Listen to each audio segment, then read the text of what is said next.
Good morning, everyone. My name is Governor Kristi Noem, and I'm so thrilled to see all of you here this morning. Thank you for being here to honor such a special occasion where we sign a bill that will define anti-Semitism and how we can continue to make sure that we're standing against acts of hatred and standing in solidarity with our Israeli community and the Jewish people. We are going to have a few speakers to share with us some history, some culture, some reasons that we need to have this type of legislation, not just here in South Dakota, but across the country. And I'm just so honored by all the special guests that have traveled to be with us today. We have had guests travel all across the United States of America and from overseas to be here, to be a part of this ceremony and this bill signing. And for me personally, it is very, very touching. I've got friends here I have known from Israel that I have known for over a decade, that I've worked on policy with when I was a state legislature, when I was in Congress, and now as governor. To sign a bill like this into law that will be an example to the nation is a very powerful thing for South Dakota to do. So I would like to open the ceremony first by asking our rabbi, who was our very first rabbi that the state of South Dakota was gifted with, Rabbi Mendel Alperwitz, to come on up and to greet all of you and share with you some thoughts and some words and wisdom. If you would welcome him, please, that would be wonderful. The Jewish writer Moritz Steinschneider invented the term anti-Semitic in 1860. The term would be used to silence all those that dare to expose Jewish crimes. Because of the predominantly Jewish character of the regime, the very first piece of legislation approved by the communist regime was the Anti-Semitism Act in 1917. Anti-Semitism was made a capital crime. An anti-communist was regarded as an anti-Semite. Leon Trotsky also started using the word racist to browbeat all dissenters of the communist ideology and to render debate impossible. These words are used still to this day to bully any politically incorrect person into silence. Even more now than ever, they're trying to make it punishable to question or criticize their actions by calling it hate speech, fake news, or anti-Semitic. Anti-Semitism is used as a great blockade. When somebody's called an anti-Semite, it's usually because they've asked some question or made some comment about Jewish behavior in some way, shape, or form.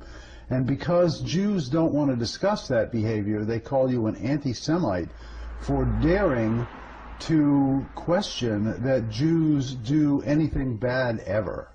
That's really why it is used.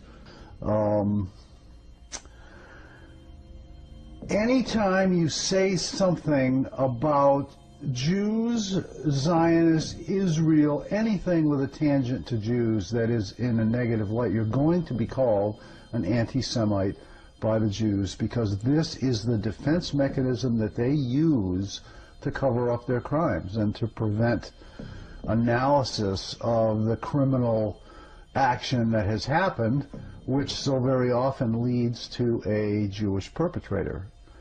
The Jewish philosophy is, how did Franz Seiler describe it the other day? It is an excuse to commit crimes. That's all it is. You put all your morals aside and you can do anything. That's the Jewish philosophy. And of course the other part of it, for the people who actually are Jewish and following the dictates of the Talmud, believe that they are better than everybody else, and they act accordingly, and we see the horror in the world that is generated by that insanity. You must understand, the leading Bolsheviks who took over Russia were not Russians. They hated Russians. They hated Christians. Driven by ethnic hatred, they tortured and slaughtered millions of Russians without a shred of human remorse. The October Revolution was not what you call in America the Russian Revolution. It was an invasion and conquest over the Russian people. More of my countrymen suffered horrific crimes at the blood-stained hands than any people or nation ever suffered in the entirety of human history. It cannot be understated. Bolshevism was the greatest human slaughter of all time.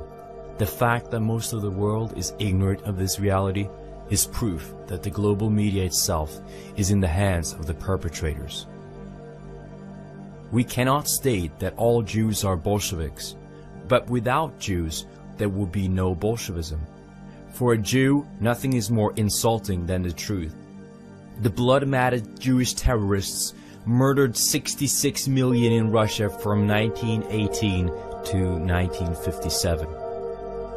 Alexander Solzhenitsyn, Nobel Prize-winning novelist, historian, and victim of Jewish Bolshevism.